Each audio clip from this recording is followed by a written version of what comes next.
نہیں بھیجا ہم نے کوئی رسول مگر اس لیے کہ اس کی اطاعت کی جائے۔ رسول اس لیے بھیجے ہیں کہ ان کی فرما برداری ہو اللہ تعالیٰ کی اذن سے، لیکن اس کے باوجود غلطیاں ہو جاتی ہیں تو اللہ تعالیٰ فرمایا اے محبوب اگر یہ لوگ اپنی جانوں پہ ظلم کر بیٹھیں تو پھر تیری چوکھٹ پہ آ جائیں، جاؤ کا تیرے پاس آ جائیں، فاستغفر اللہ، تیرے پاس آ کے اللہ سے معافی مانگیں، آئیں تیرے پاس معافی اللہ سے مانگیں، اللہ معاف کر دے گا۔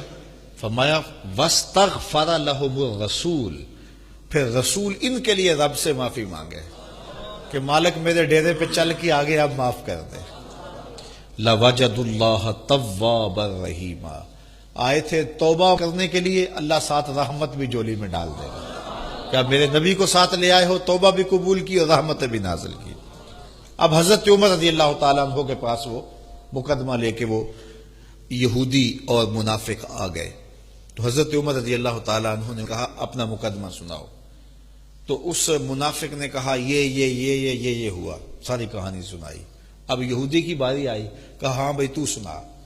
اس نے کہا کہ میری صرف ایک بات ہے۔ کہا کیا؟ کہا اللہ کے رسول اس مقدمے کا فیصلہ میرے حق میں کر چکے ہیں، بس میں نہیں سناتا کیا ہوا، بس یہ اتنی بات ہے۔ حضرت عمر رضی اللہ تعالیٰ عنہ نے اس نام نہاد کلمہ گو سے کہا یہ سچ کہہ رہے، حضور نے اس کا فیصلہ کر دیا ہے اس کے حق میں؟ جی ہاں، لیکن میں حضور آپ سے کروانے آیا ہوں۔ کہا پھر رکو ابھی کرتا ہوں۔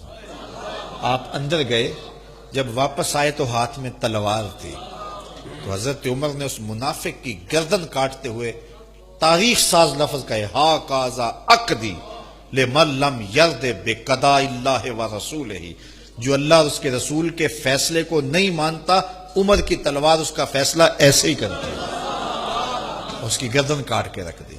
یہی تو ممتاز قادری نے کیا تھا۔ آج وہ شہید ہو گیا لیکن سرخرو ہو گیا، وہ کامیاب ہو گیا، کامران ہو گیا۔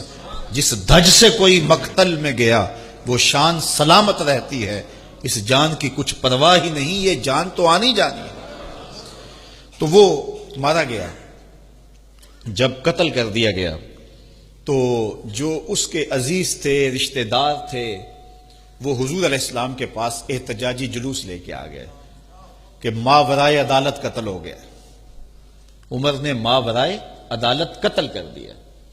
تو حضور علیہ السلام نے فرمایا عمر کو بھی تو بلاؤ، پوچھتے ہیں ماجرا کیا ہوا۔ تو حضرت عمر رضی اللہ تعالیٰ عنہ کو بلایا گیا۔ تو جب حضرت عمر پہنچے، ان کے پہنچنے سے قبل جبریل پہنچ گئے اور یہ آیت کریمہ نازل ہوئی فلا وربک، رب نے کہا اے محبوب مجھے تیرے رب کی قسم، رب بھی اس پہ ناز کرتا ہے میں محمد کا رب ہوں، کہا مجھے تیرے رب کی قسم۔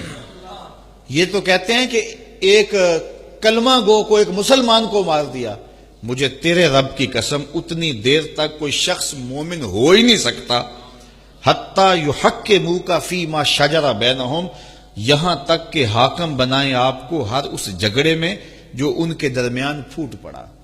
جب تک اپنے مقدمات میں تجھے حاکم نہ مان لے، محبوب تیرے رب کی قسم اتنی دیر تک کوئی مومن ہی نہیں ہو سکتا۔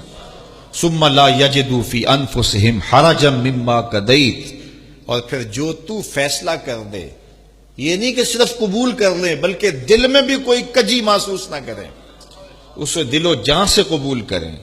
وَيُسَلِّمُوا تَسْلِيمًا، اور اس کو تسلیم کرنے کا جو حق ہے جب تک وہ ادا نہ کرے، مجھے تیرے رب کی قسم کوئی مومن ہی نہیں ہو سکتا۔